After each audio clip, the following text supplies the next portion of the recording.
तो देखिए first unit जो है वो है development policies and experience 1947 to 1990 and economic reforms in ये this is the first unit. इसमें 3 चैप्टर्स हैं। तो 3 चैप्टर में देखिए फर्स्ट चैप्टर वो है brief introduction of the state of Indian economy on the unit.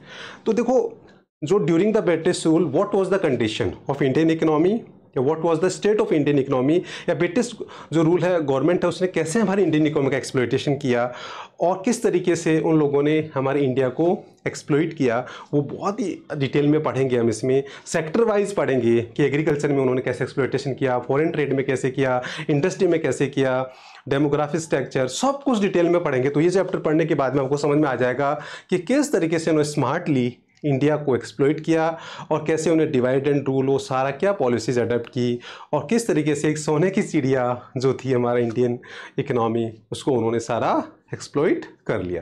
तो ये अगर आपको ये समझना है कि किस तरीके से ब्रिटिश रूल ने इंडिया को एक्सप्लॉइट किया, वो सब कुछ इस चैप्टर को पढ़ने के बाद में समझ में आ जाएगा।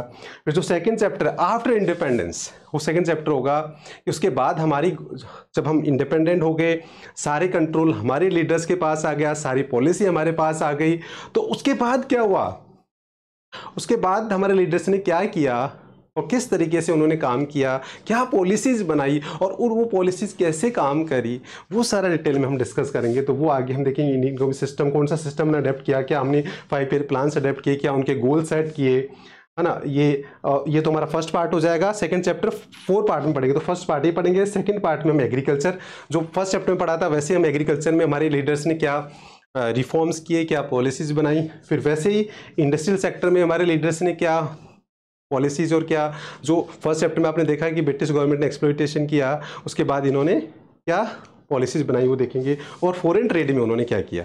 तो ये सारा हम डिटेल में डिस्कस करेंगे कि आफ्टर इंडिपेंडेंस हमारे लीडर्स ने क्या क्या इन तीनों सेक्टर में रिफॉर्म किया, एग्रीकल्चर में, फॉरेन ट्रेड में और इंडस्ट्री में क्या पॉलिसीज बनाई और किस तरीके से वो पॉलिसीज़ हमारे लिए वर्क किया, और फिर 1991 में कैसे क्राइसिस आया, जो पॉलिसी हमने अडेप्ट की उन्हीं की वजह से क्राइसिस आया, तो क्यों आया, क्या हुआ, वो हम डिटेल में डिस्कस करेंगे और बड़ा इंटरेस्टिंग है।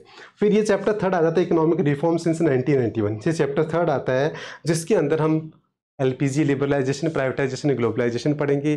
तो 1991 में देयर वाज इकोनॉमिक क्राइसिस, तो क्राइसिस क्यों आया था, फिर हमारी गवर्नमेंट ने क्या स्टेप्स ली, कैसे हमने लिबरलाइजेशन, प्राइवेटाइजेशन, ग्लोबलाइजेशन अडॉप्ट किया, फिर अंडर द लिबरलाइजेशन हमने क्या स्टेप्स ली, प्राइवेटाइजेशन में क्या क्या, ग्लोबलाइजेशन में, और लास्ट में हम देखेंगे कि उनका अप्रेजल करेंगे कि क्या उनके अचीवमेंट्स रहे, क्या फेलियर्स रहे, और लास्ट में एक टॉपिक है इसमें डिमोनेटाइजेशन और जीएसटी, उसके बारे में डिस्कस करेंगे। तो ये 3 चैप्टर का एक पूरा ही पैकेज होता है। जैसे आप देखते हो ना कोई भी मूवी देखते हैं उसके 3 पार्ट होते हैं, part A, part B, part C, तो एक पूरी सीरीज होती है।